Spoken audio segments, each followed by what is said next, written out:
cordially accepting our invitation and joining us here today. Your Excellency, Madam President, first of all, I'd like to welcome you to this signing ceremony for 3 financing agreements under the new framework of cooperation between the European Union and the United Republic of Tanzania for a period of 7 years from 2021 to 2027. Your Excellency, Madam President, the new 7-year cooperation framework between Tanzania and the European Union began in June 2020 with the participation of sectoral ministries, government departments and agencies, non-government organizations, the European Union, and member state countries of the European Union, where 3 priority areas were agreed. The agreed priority areas were green deals, human capital, and employment and good governance.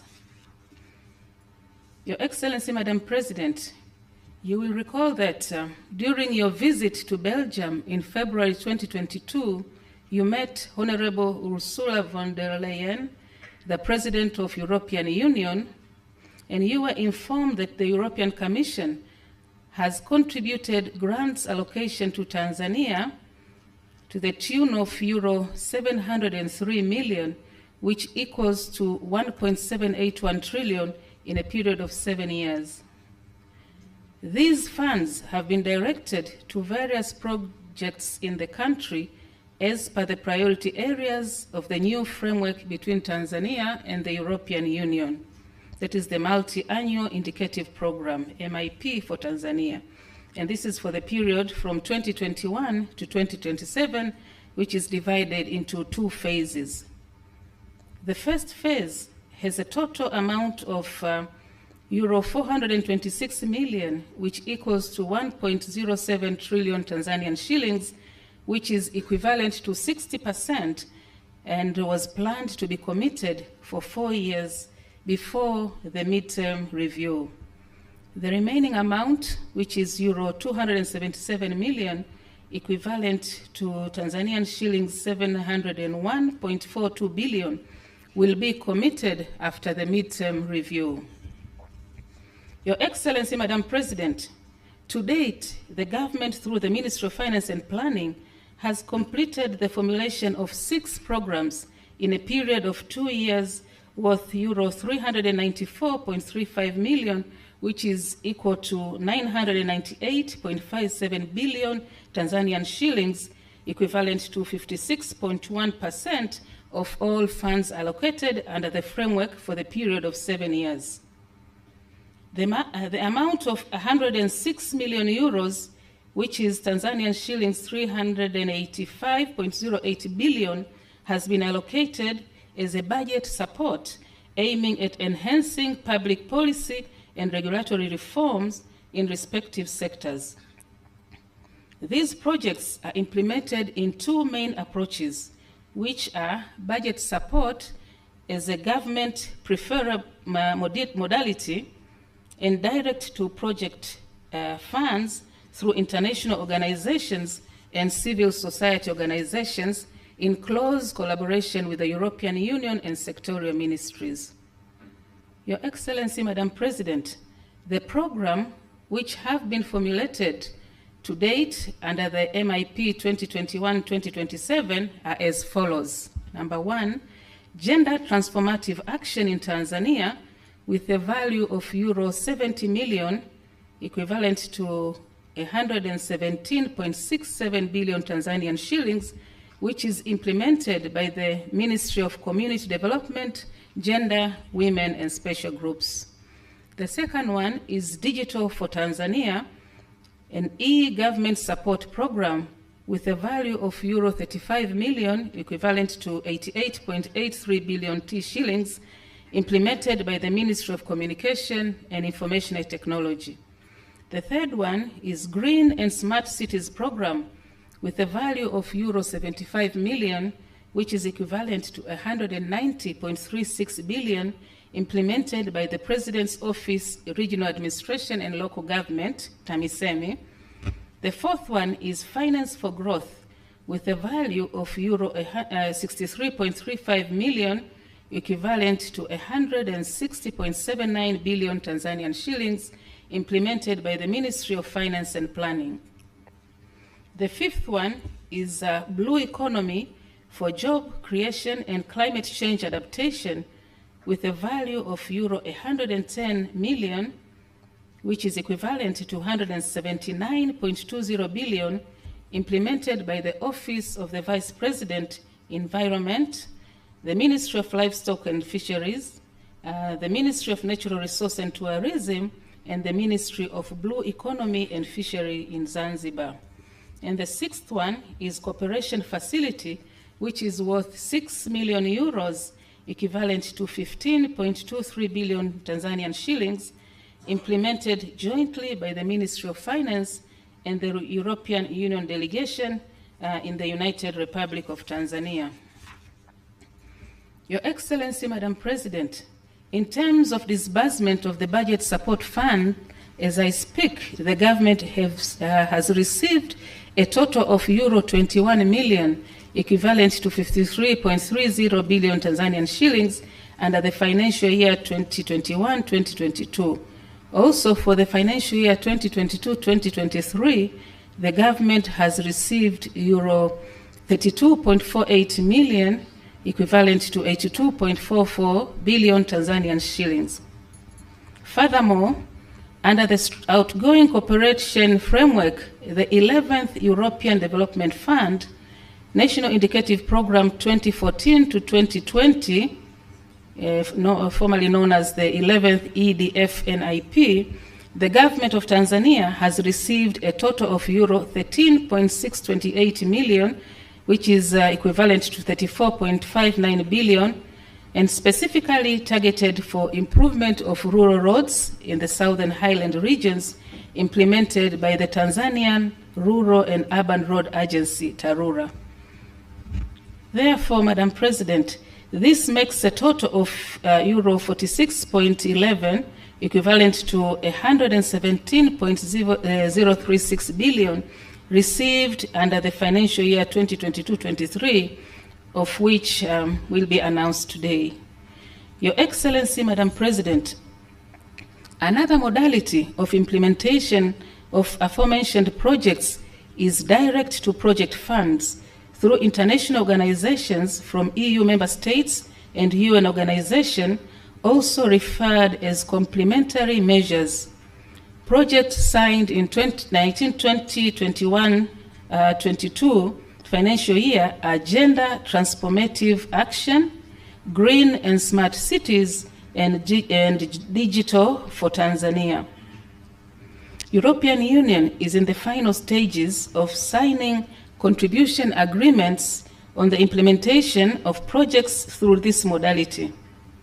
It is worth to mention few EU member states, international agencies such as French Development Agency, AFD, Belgium Development Agency, ENABEL, and Germany Development Cooperation, GIZ, which are expected to implement projects in the country.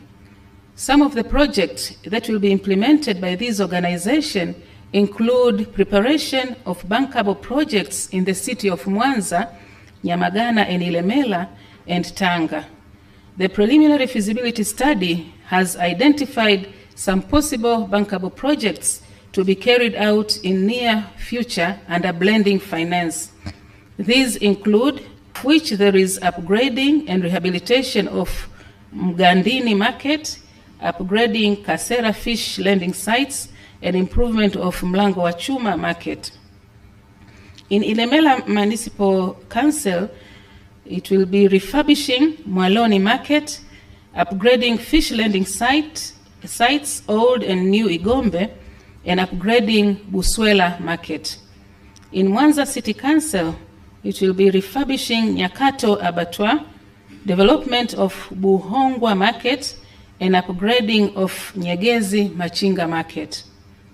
In addition, These projects will also focus on several interventions on improving government service delivery and private institutions through using information technological study visits, strategizing on reduction of non-revenue water through reduction of water losses and access to finance.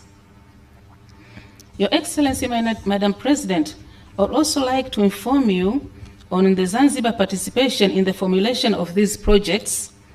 Among the interventions dedicated to Zanzibar under green and smart cities are construction of basic social infrastructure on Pemba Island with the amount of 5 million euros, equivalent to T-shillings 12.66 billion.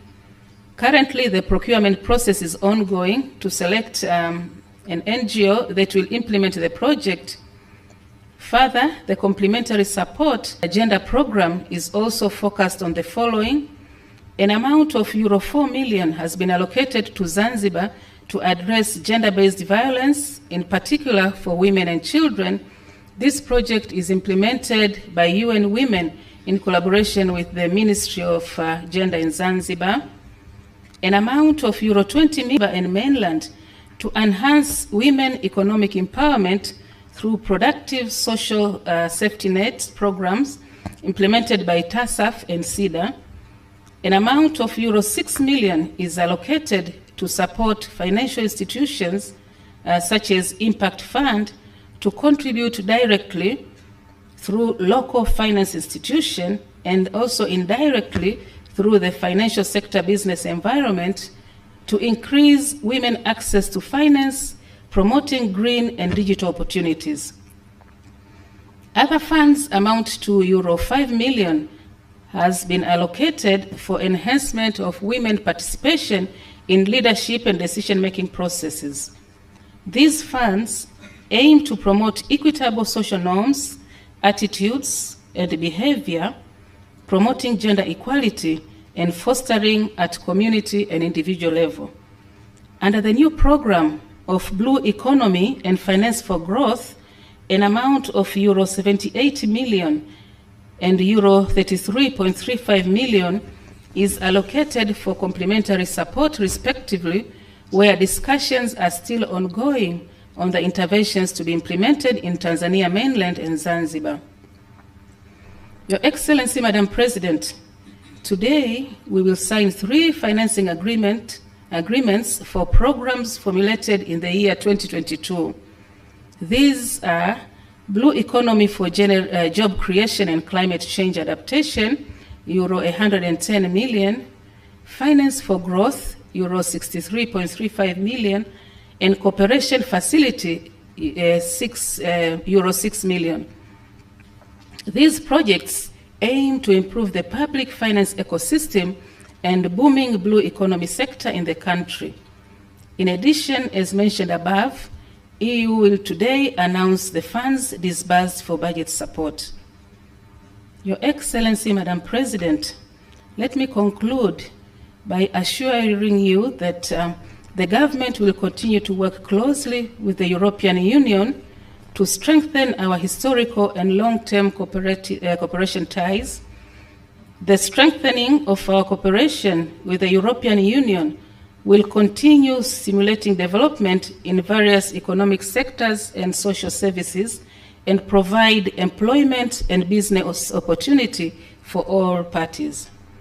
In addition, the government of the United Republic of Tanzania commits all measures to ensure successful implementation of the respective programs to achieve the intended benefits to the public. Madam President, I thank you for all your attention. Thank you very much.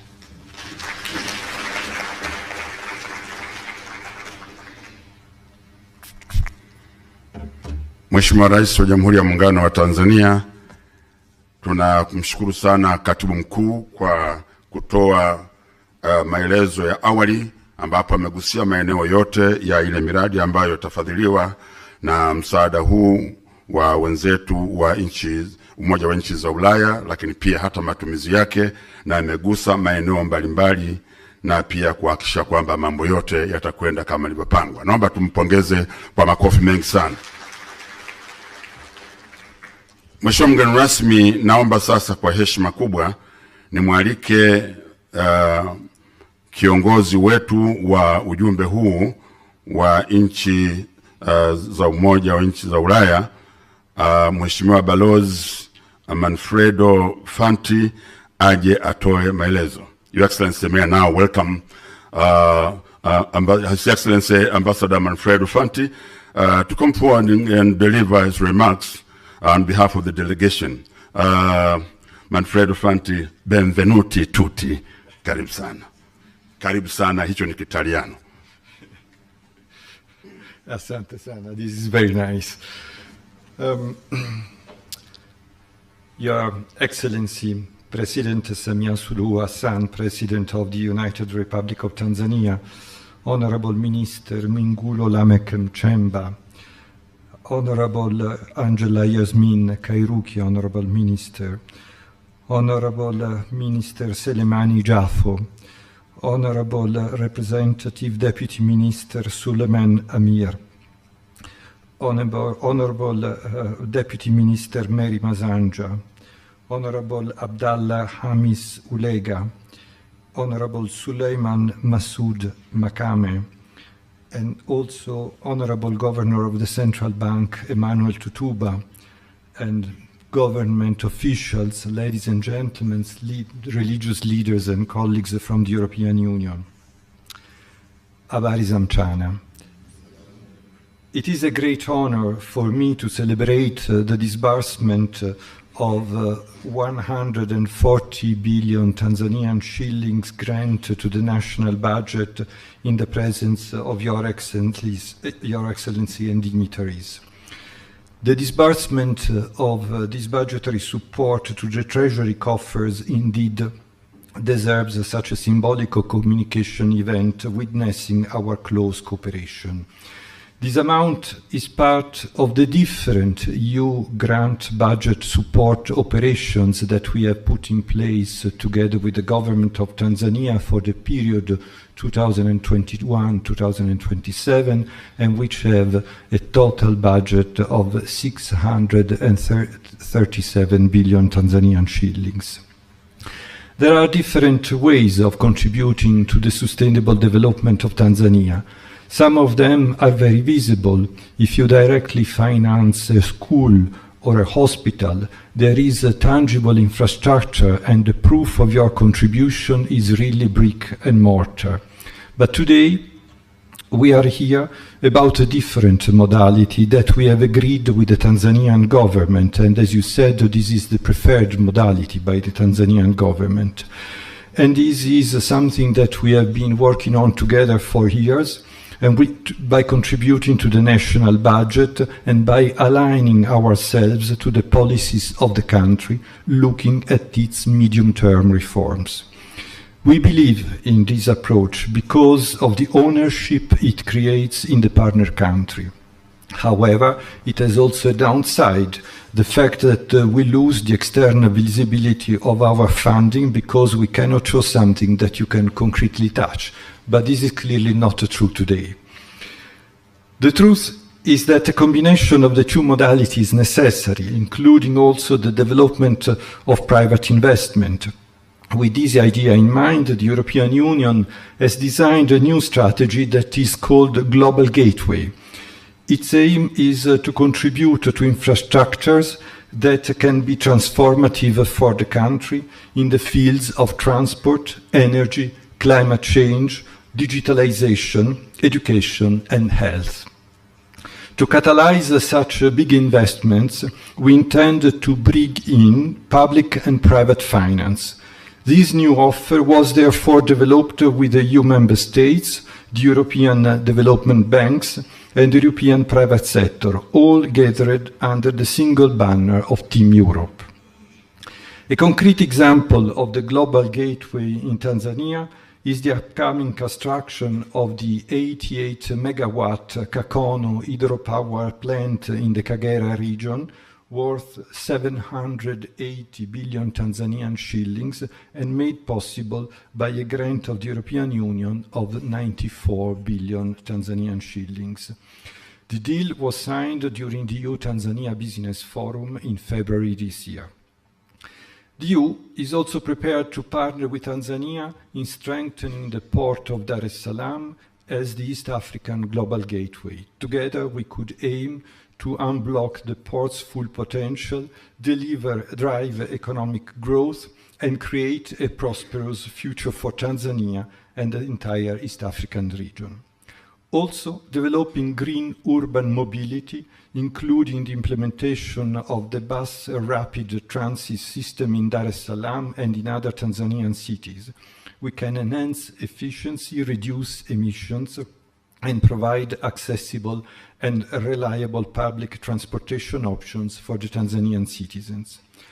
Your Excellency, in that exact same spirit, we support your clear vision for economic reforms in Tanzania through raising foreign direct investments and creating conditions for private sector-led growth. The reforms your government has started have been noticed not only by the European government, but also by the private sector, which is showing a growing interest in Tanzania, and we are very happy about that. In order to contribute to these efforts, the European Union is making use of several financing tools. This is why we are using EU grants to leverage loans from European finance institutions, thus increasing viability and affordability of projects.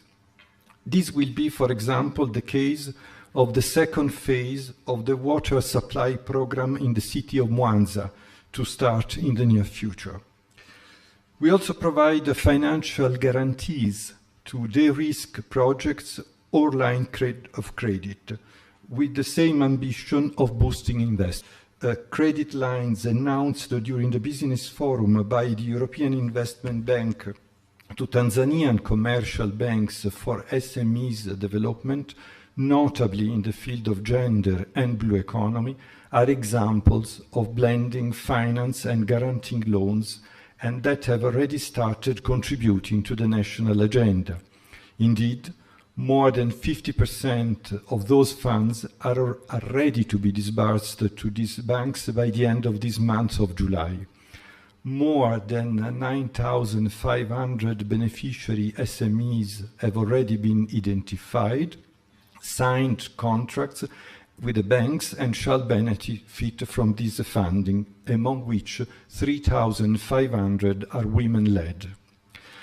But these financial instruments are not the only ones in our array of tools. The budget support modality, object of our gathering today, obviously has a different objective, but we believe that the complementarity between support to the private sector and funding of the national policies may have a multiplying effect worth more than the sum of its components. The so-called budget support dialogue, one of which took place yesterday in these same premises, focuses more specifically on reforms in sectors like urban development, gender, digitalization, agriculture, finance, blue economy, and energy. These are indeed many, and in the future we might agree to focus on the most strategic ones to increase further delivery and impact. We hope that the EU grant contribution to Tanzania ambition can act as catalyzers in areas with the potential to bring in innovative growth opportunities.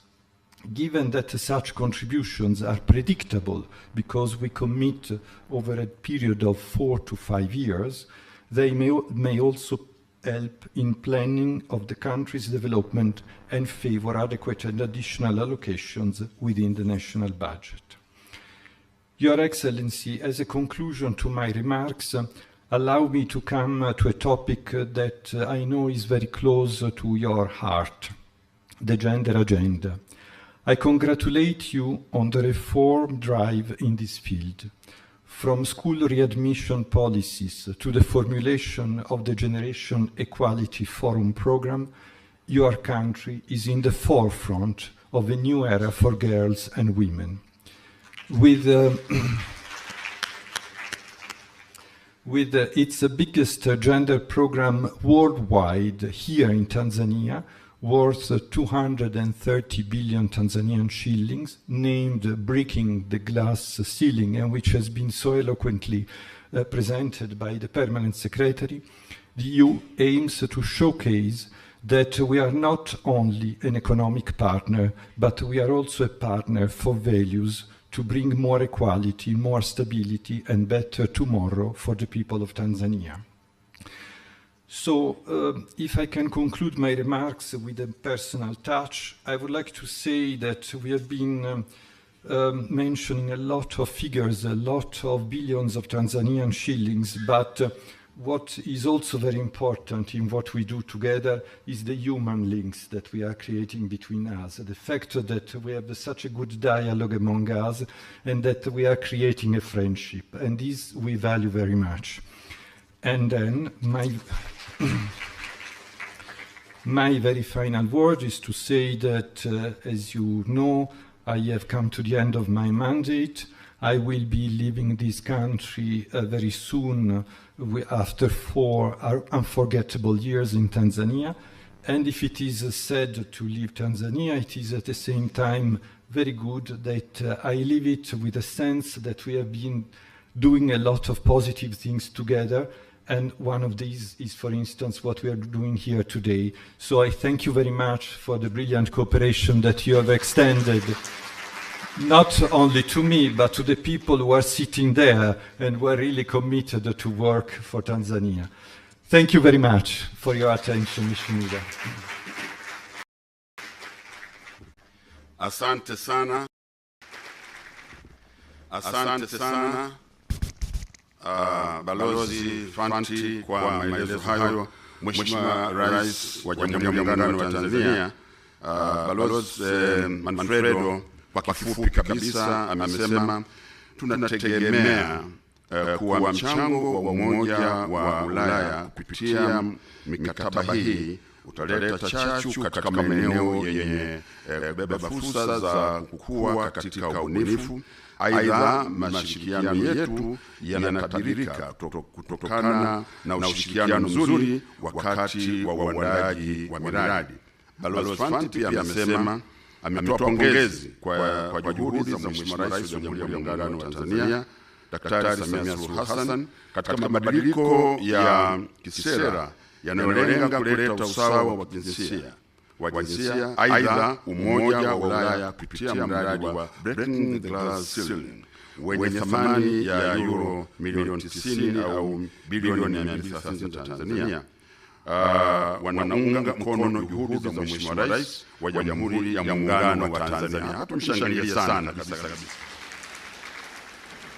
Lakini mwisho, kwa unyenyekevu mkubwa, anasema anaondoka Tanzania na moyo mpana na kuamini kuwa Tanzania itafikia malengo yake ya maendeleo. Aidha, anashukuru kwa ushirikiano mzuri ambao umezaa matunda mazuri. Naomba tupongeze sana. Nirudie kusema Your Excellency, benvenuti tutti, karibu Tanzania. Mheshimiwa Rais wa Jamhuri ya Muungano wa Tanzania, kwa mujibu wa ratiba yetu sasa ni wakati wa wewe Mheshimiwa Rais kushuhudia uwekaji wa saini kwa mikataba hiyo mitatu. Na ili hayo yatendeke, naomba nimtambulishe kwako wakili msomi Zawadi Maginga. Yeye ni mkurugenzi msaidizi wa sheria ya Wizara ya Fedha, ndiye atakayeongoza itifaki pale. Kwa hiyo naomba sasa ni mwalike katibu mkuu wetu wa wizara hii ya Fedha Mipango, Dr. Nat Mwamba, tafadhali msogee. And also may I invite His Excellency Ambassador Manfredo Fanti to join the Permanent Secretary in signing the 3 contracts. And each contract will be signed separately. You will exchange the contracts and will show to His Excellency the President, to show the public and that will be the order for the three projects. Mradi wa kwanza ambao wanaweka saini ni uchumi wa bluu ambao una thamani ya euro 110 au shilingi 279.20 bilioni za Tanzania. Sasa utasaidia katika kuleta mabadiliko ya tabia nchi katika pwani zetu za Tanzania bara na kule Zanzibar. Kwa hiyo wanaweka saini na tunawaombea taratibu, kwa sababu mambo haya ni mazito na mazuri, wanabadilishana kwa utulivu mkubwa, halafu watamuonyesha Mheshimiwa Rais wa Jamhuri ya Muungano wa Tanzania kwamba kweli tulichoahidi tumetenda. Na wanasimama sasa. Wanamwonyesha Mheshimiwa Rais makofi mengi sana.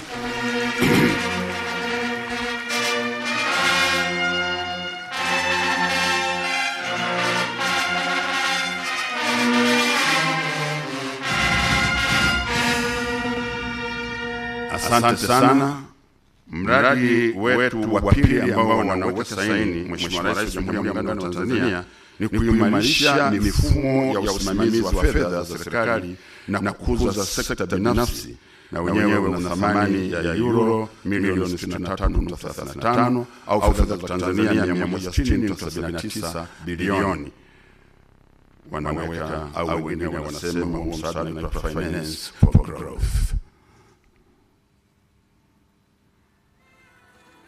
Kila kitu ambacho kinakuwa saini hapa kina madhumuni makubwa kuona kwamba mambo yote yaliyokusudiwa yanatendeka kama inavyotakiwa.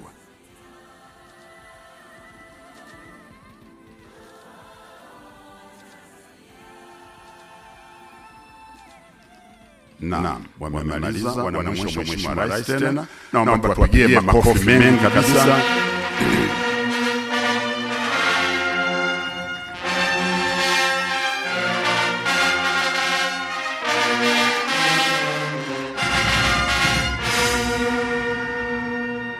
Asante Mheshimiwa Rais. Mradi wa mwisho ni ule wa cooperation facility, yani kuimarisha mahusiano kati ya nchi za Umoja wa Ulaya na Tanzania katika kuongeza ufanisi katika kubuni miradi na kusimamia miradi ambayo iko chini ya EU au inafadhiliwa na EU. Mradi huu una thamani ya euro milioni 6 au sawa na fedha za Tanzania bilioni 15.23 bilioni. Naam. Kila kitu kimewekwa kwa mikakati.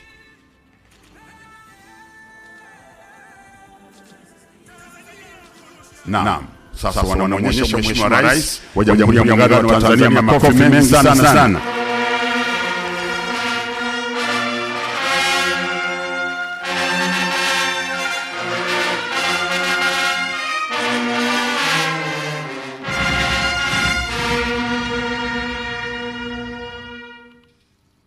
Na baada ya kazi nzuri, naomba tena tuwapongeze kwa makofi mengi kabisa.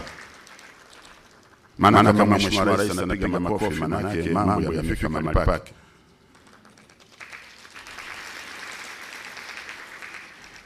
Wakatoliki Baba Mtakatifu akisema kule wote sisi tunaitikia, na hii wanaita Roma Marukuta kauza Felinita. Kama Rais amefurahi, wewe kwa nini unafurahi? Piga makofi mengi sana kwa Mheshimiwa Rais tafadhali. Mheshimiwa Rais wa Jamhuri ya Muungano wa Tanzania na mgeni wetu rasmi kwenye shughuli hii, hatua inayofuata sasa ni kutangaza ule msaada wa budget, na hivi basi naomba tena uniruhusu nimwalike Mheshimiwa Balozi Manfredo aje hapa mbele aweze kutoa maelezo ya hii mpango mzima wa tangazo atakutoa hapa. Your Excellency Ambassador Manfredo Fanti, I welcome you again to the podium to do what we call the announcement of the budget support funds disbursed by EU in the financial year 2022-2023 and handing over the official documents to the government. Karibu sana. Naomba mpigie tena makofi mengi na kufanya kazi hiyo.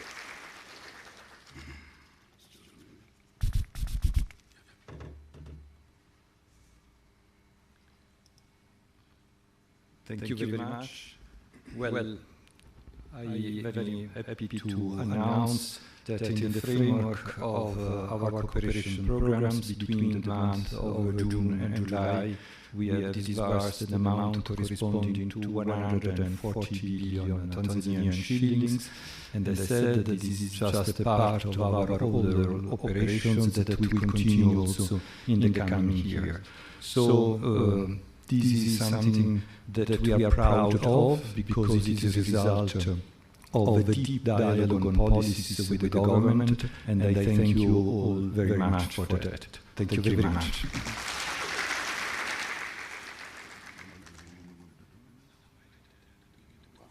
Yeah. Basi anasema kwa kweli tamko hili alilolitoa halitakiwi hata kuambatana na ushuhuda mwingine, kwa sababu tunaaminiana na lichukueni kama ni jambo la kweli. Piga makofi mengi sana kwake. Na alikwisha mnamweleza Mheshimiwa Rais wa Jamhuri ya Muungano wa Tanzania. Kwa mujibu wa ratiba yetu, na napenda tuniseme Mheshimiwa Rais kwamba tukio hili limeshuhudiwa na wewe mwenyewe, lakini pia wamesikia wahusika ambao ni waziri wetu wa fedha na mipango, Mheshimiwa Daktari Mkuu Nchemba Mbunge, lakini pia na naibu waziri kutoka ofisi ya Rais fedha na mipango kule Zanzibar, Mheshimiwa Ali Suleiman Amea. Naomba msimame tafadhali Rais kuona kwamba uko hapa kwa ajili ya tukio hili. Kwa hiyo kwa kutangaza hawa manake wamekubaliana na kwamba mzee anatamka hilo la kweli. Baada ya hapo, Mheshimiwa Rais wa Jamhuri ya Muungano wa Tanzania, ni shauku ya kila mmoja ndani, hata wa Tanzania na huko nje, wakusikilize ili ukitoa maneno, heshima yote na maelekezo kuhusu tukio hili adhimu ambalo ni la historia, la kitaifa, la kimataifa, na linafanyika hapa kwenye ardhi hapa ya Dodoma kwa Mama Rosemary Senyamule, mkuu wa mkoa ambaye kila siku anasema Dodoma ni fahari ya Watanzania. Kwa naomba nikaribishe sasa Mheshimiwa Waziri wa Fedha Daktari Mkuu Nchemba Mbunge aje atoe maelezo mafupi na nakaribishe kuifanya kazi hiyo. Tumpe makofi mengi sana Mheshimiwa Waziri.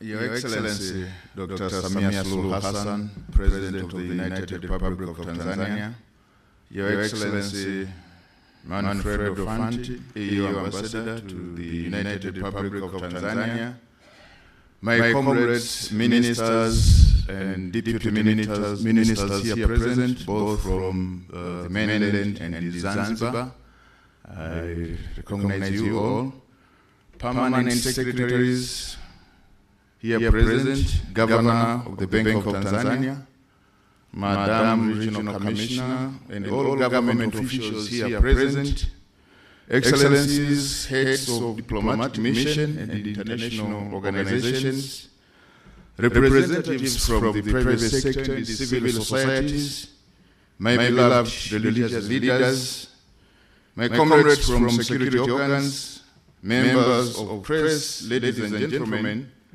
na wasalimu kwa jina la Jamhuri ya Muungano wa Tanzania. At this important occasion, may I extend my sincere gratitude to you, Madam President, for accepting our invitation and joining us here today. I would like to take this opportunity to thank you in a special way for your tireless efforts to make it possible for our country to work with development partners in the development process. Madam President, you have unlocked a lot of negotiations and pending discussions which were hopelessly stuck for quite a while. And surely, you have come a cornerstone in rebuilding a healthy relationship with our development partners. And we can attest that for we whom we are from the Ministry of Finance. Your Excellency, Madam President, Tanzania and European Union have fostered an exceptional bilateral relationship over 48 years. Throughout the years, our ties have flourished, and the EU has remained a close and steady partner to Tanzania. Under your presidency and leadership on the sixth government, we have witnessed remarkable achievements, including Tanzania and EU, that have signed a new cooperation framework for multi-annual indicative program for Tanzania covering a period of 2021-2027. This framework signifies our commitment to collaboration and development with the EU, with the resource envelope of 703 million euros, equivalent to 1.9 trillion. And these have been allocated on a 7-year period, which represents over 77 million euros compared to the previous national indicative program that was between 2014 to 2020. Madam President, during your tenure, we have also strengthened our relationship with European Investment Bank, which has been instrumental in financing development projects. Notably, we can mention the disbursement of 12 million US dollars out of 67.87 million US dollars for improvement of regional airports, which includes the Kigoma Airport, the Tabora Airport, Bukoba Airport, Sumbawanga, and Shinyanga airports. The disbursement of around 10 million euros for the Lake Victoria Water and Sanitation Program, bringing a concession loan to a commitment of 45 million euros to Tanzania. The reopening of opportunities for the European Investment Bank to support Tanzanian private sector, which has been your target every time, to the private sector, including commercial banks.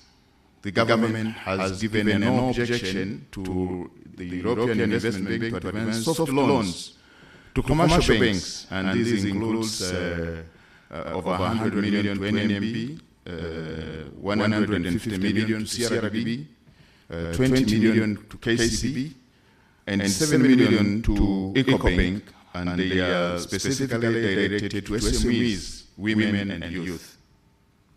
Your Excellency, Madam President, today again marks yet another significant milestone for our partnership as we witness the EU's commitment to supporting the implementation of the second year of a multi-annual indicative program for Tanzania. As you have witnessed the signing of the 3 programs, the Blue Economy, Finance for Growth, Cooperation Facility, which collectively valued at 179.3 million euros, equivalent to over 455 billion Tanzanian shillings. And these are going to support the budget together with the ongoing sector, private sector reforms, gender, digitalization, green and smart cities, blue economy, finance, and improvement of rural roads. And for my people who have been quiet for a while, let me say in Swahili, mama upewe maua yako. And without wasting time, it is now my honor to warmly welcome you, Madam President, the President of the United Republic of Tanzania, to address this team gathering. Mheshimiwa Rais, kwa unyenyekevu mkubwa, karibu sana.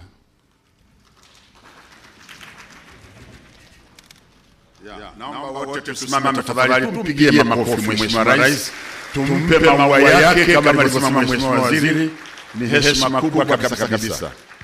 Tanzania oye! Naomba tukae.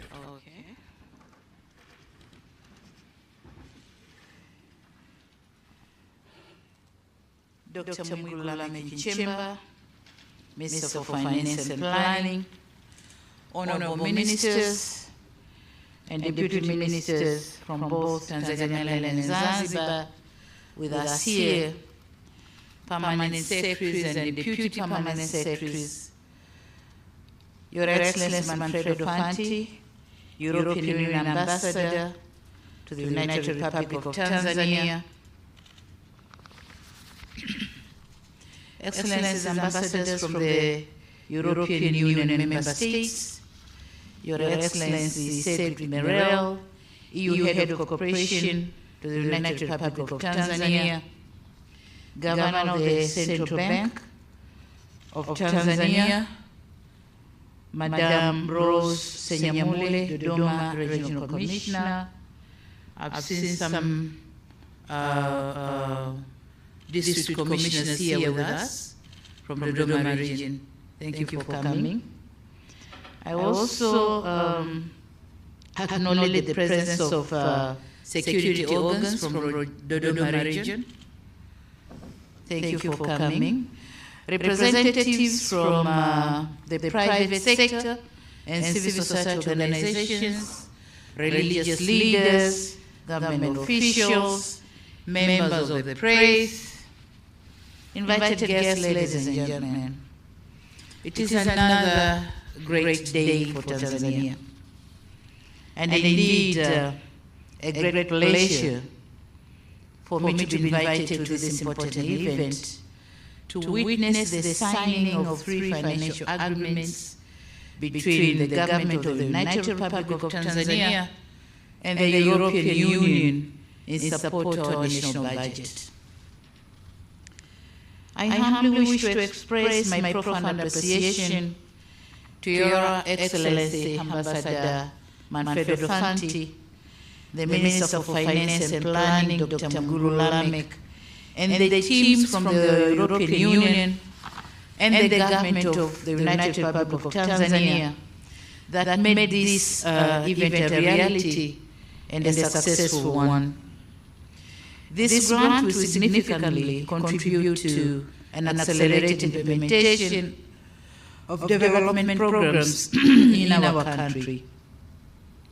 Excellencies, ladies and gentlemen, during my visit to Brussels in February last year, 2022, I had a chance to engage in discussion with the President of the European Commission, Her Excellency Ursula von der Leyen.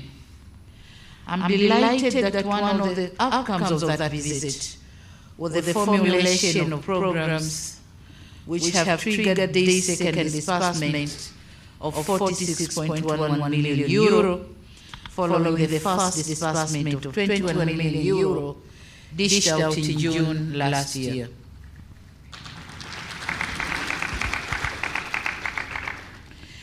The disbursed fund will be directed to policy reforms, as it has been already said, and sector development in the areas of blue economy, finance growth, gender, green and smart city, promotion of digitalization sector, as well as improvement of rural roads in the Southern Highlands region. Your Excellency Ambassador Manfredo Fanti, kindly convey our gratitude to Her Excellency Ursula von der Leyen for this big support. Excellencies, ladies and gentlemen, for decades, the European Union has been one of our strategic partners in development and an inspiration in our quest to pursue progress and prosperity for our people. This is testified by the amount of financial support that has been extended to Tanzania.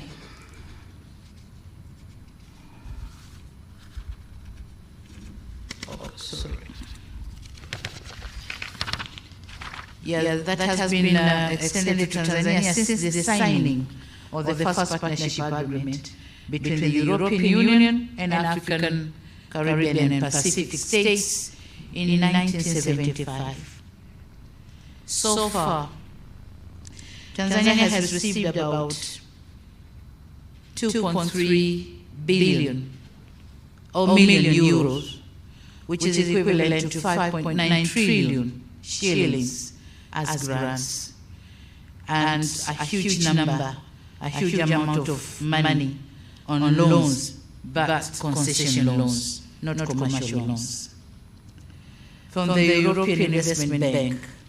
So these funds have been instrumental in the implementation of various strategic development programs in Tanzania, including the formulation of macroeconomic and social or sector policies, development of roads and air transport, improvement of energy and agriculture sectors, environment and climate change, just to mention a few.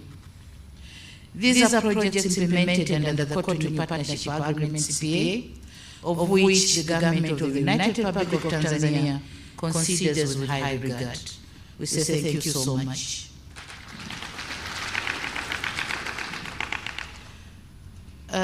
Ladies and gentlemen, we recently have witnessed the signing of 3 programs under EU Tanzania Annual Action Plan 2022, and these programs include the blue economy, and the amount of funds have been saved, finance for growth, and cooperation facility, of which each one has certain amount of funds, a big chunk of funds actually.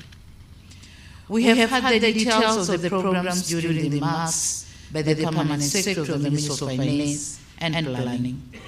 I wish to take this opportunity to commend the commitment made by the EU as our key development partner to these programs, and efforts made by both government experts and EU delegation that have culminated the signing of these agreements. The disbursement made as a grant to the government coffers is fully aligned with the strategic sectoral Tanzanian development plans, particularly the National 5-Year Development Plan 3, Tanzania Development Vision 2025, and the Zanzibar Development Vision 2050.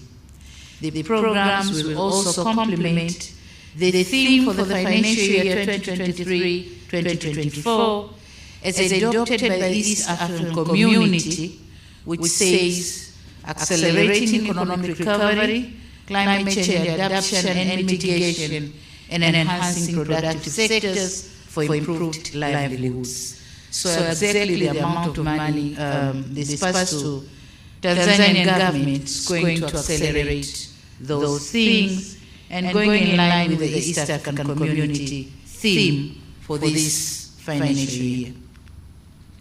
Invited guests, ladies and gentlemen, earlier today I had a chance to meet His Excellency Ambassador Manfredo Fanti, who is about to end his tour of duty as the head of EU delegation to Tanzania. We very much appreciate his outstanding leadership. He really did a good job. During his tenure, great strides have been made towards promotion, strengthening, and deepening relations of cooperation between the United Republic of Tanzania and the European Union.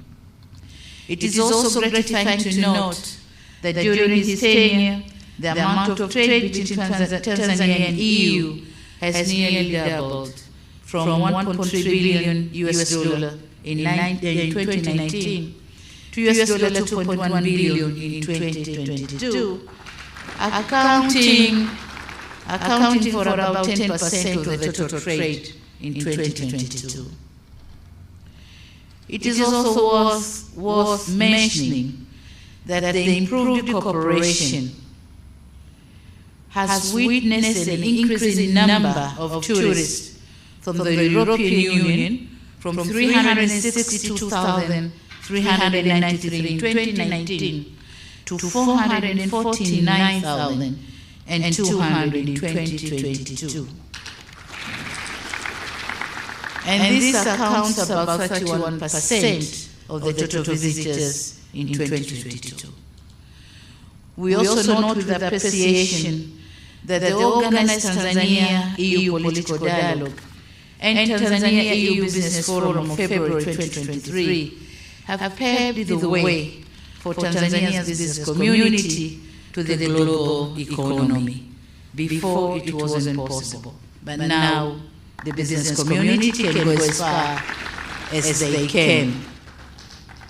On another stride, as a result of the political dialogue held in February 2023, the window for the European Peace Facility has been opened for Tanzania in a bid to support peace operations and preventing terrorism across the region. That's another window open for Tanzania. With all these achievements, it is indeed a great pleasure, and it was indeed a great pleasure, working with Ambassador Fanti, with the European Union team, in strengthening Tanzania-EU relations. We wish Ambassador Fanti the best of luck in his future endeavors, and please continue to be a good ambassador of Tanzania. Thank you so much.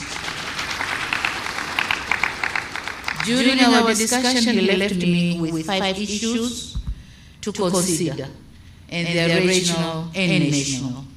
And I promised and pledged my commitment that I'm going to work on those 5 issues. I also wish to let him go with my 3 requests. Number 1, Tanzania is implementing the Building a Better Tomorrow program for youth and women in agriculture. So we are expecting to use the Tanzania Agricultural Development Bank and the Tanzania Investment Bank to fund the youth and women involved in these projects. So my humble request is for the EU to consider the addition of 2 other banks, the Tanzanian Agricultural Development Bank and the Tanzania Investment Bank, in the lending and loans program, which has benefited some other banks. Number 2 is my humble request for the completion of the ongoing process of the new partnership agreement between EU and OCP. And I'm requesting this because my government needs to know the new framework of the cooperation so that we get prepared. So I would like to see the agreement signed and my government get ready for the new cooperation under the new framework. And number 3, just looking for the possibilities of adding Mwanza Airport in the airport and roads projects. Because Mwanza is becoming a hub of the ICGLR zone.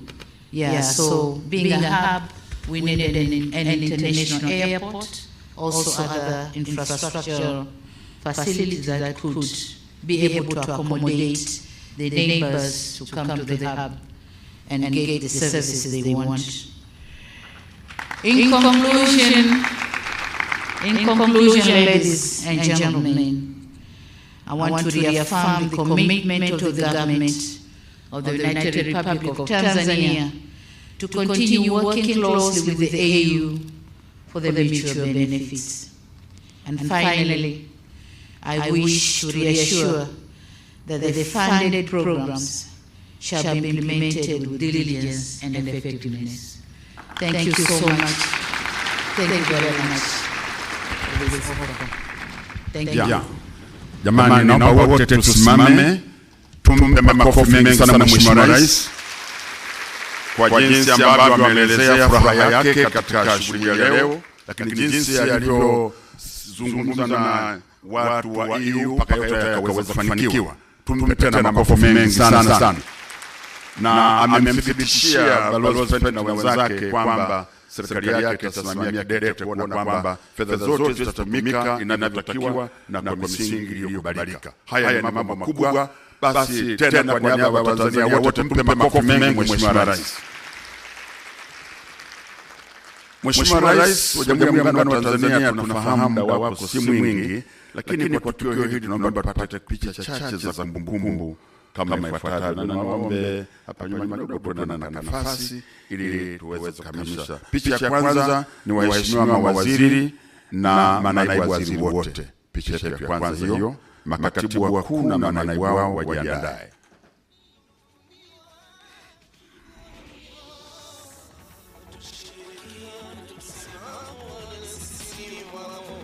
Hakuna mtu ana furaha leo pamoja na Mheshimiwa Rais, lakini Balozi Manfredo amefurahi sana kwamba mambo aliyoyasimamia kweli yameleta matunda. Mheshimiwa Waziri, naomba mtazame kama furaha kidogo kwa sababu ya jambo kubwa na linaingia kwenye historia.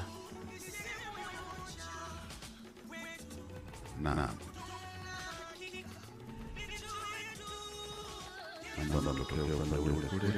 Makatibu wakuu karibuni, na manaibu katibu wakuu.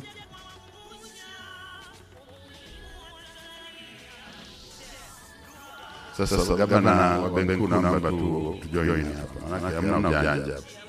Hizi fedha zinaenda kwako, kwa hiyo wote ni watendaji. Naibu gavana naomba uje tafadhali. Picha inayofuata, the second group photo will be the EU delegation. Yes, after this photo, then followed by the EU delegation. Yeah.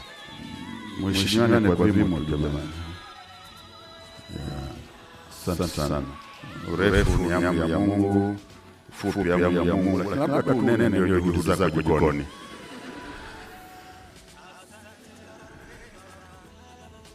Asante, naomba mtokee kushoto kwangu, huku kwangu. Now the EU delegation.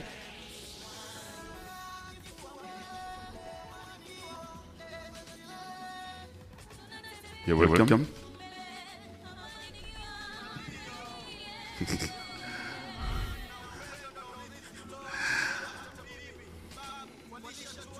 Yeah, please. Make sure all distinguished ladies are flanked. Yes. Joe? That's very good. This is the EU delegation. Picha inayofuata ni viongozi wa dini. Naomba mjiandae hapa tafadhali.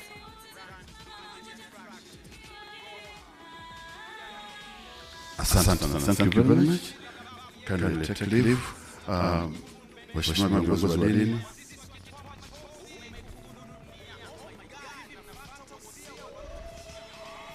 Viongozi wa dini wanasaidia sana kwenye magumu, wapo kwenye mazuri, wapo.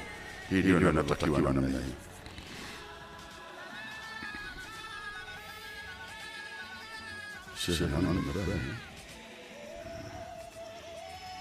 Picha inayofuata ni wakuu wa taasisi za umma na wale viongozi wa civil society.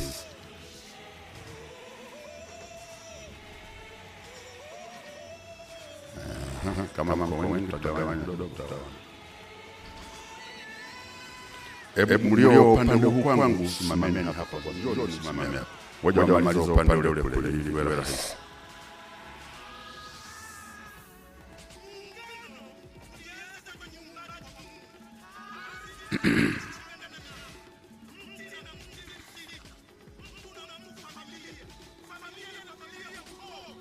Naomba sogea kidogo masu. Yeah. Sasa naomba mfurahi kuwa mshirika. Mambo mazuri halafu chana kama mnakasikia kesho. Mungu serious kweli. Hii namtakiwa namna hii. Yes. Asante. Naomba mtokee kulia. Please. Naomba basi pili. Karibuni. Mheshimiwa Rais, nilifuata hapa na watu wa civil society. Sisi yeye na Mungu tu, kwa sababu haya mambo yote yanahusu wote. Naomba msogee kule mbele kidogo. Naona hapa kwa Mheshimiwa Rais watu wataka kuondoka.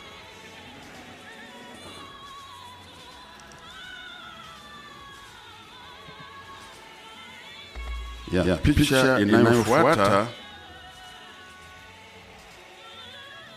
Asante, naomba mpokee kwangu huku.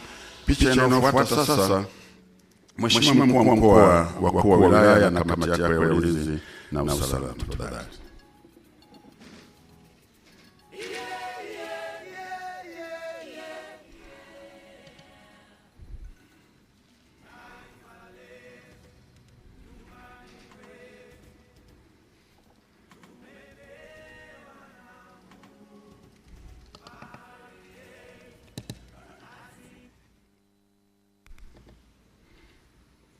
Naomba fanya haraka kidogo.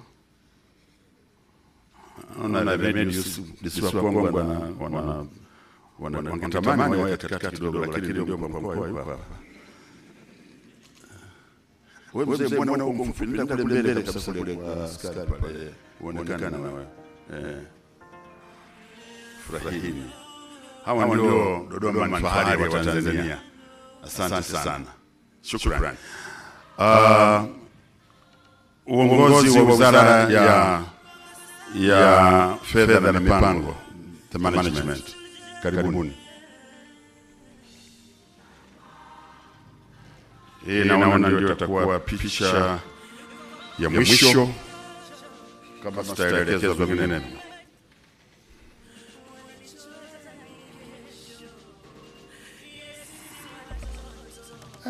Sasa kwa sababu mko wengi, hebu naomba ongea msimame kwanza. Naomba msimame. Jua ni wote. Na kule naomba msimame mwingine mbabakia tafadhali. Haya, naomba mwangalie. Naomba tupige picha tafadhali.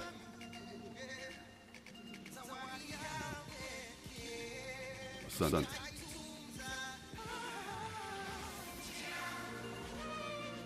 Tayari? Asante, naomba mtokee kwangu huku. Na wengine kule, naomba niambie hapa tafadhali.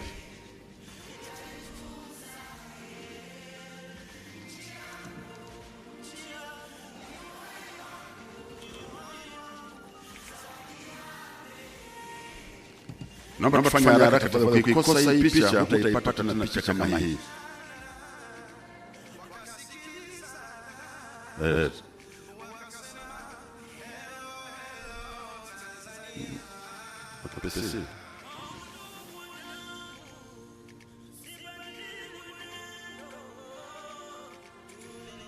Asante, naomba mpokee huu.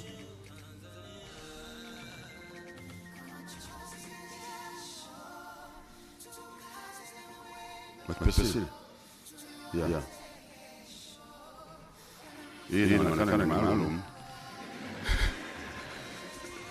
Hata watu wenyewe ni maalum. Kamati ya maandalizi ya mwisho kabisa. Kamati ya maandalizi wote njooni hapa tafadhali. Hiyo ndio picha ya mwisho tutarudia tena hapa.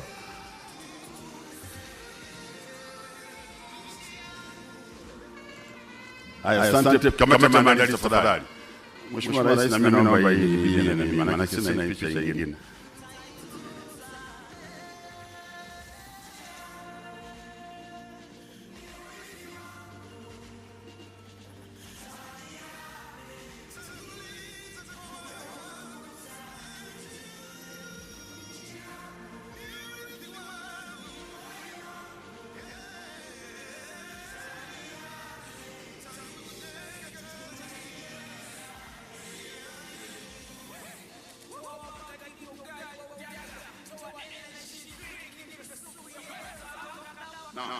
Mheshimiwa Rais wa Jamhuri ya Muungano wa Tanzania, hii ndio picha ya mwisho na kwa kweli sasa niseme tumefikia tamati ya shughuli yetu. Kwa heshima kubwa naomba tusimame tuweze kumwaga Mheshimiwa Rais kwa furaha kubwa, na President tuongeze katika tukio hili.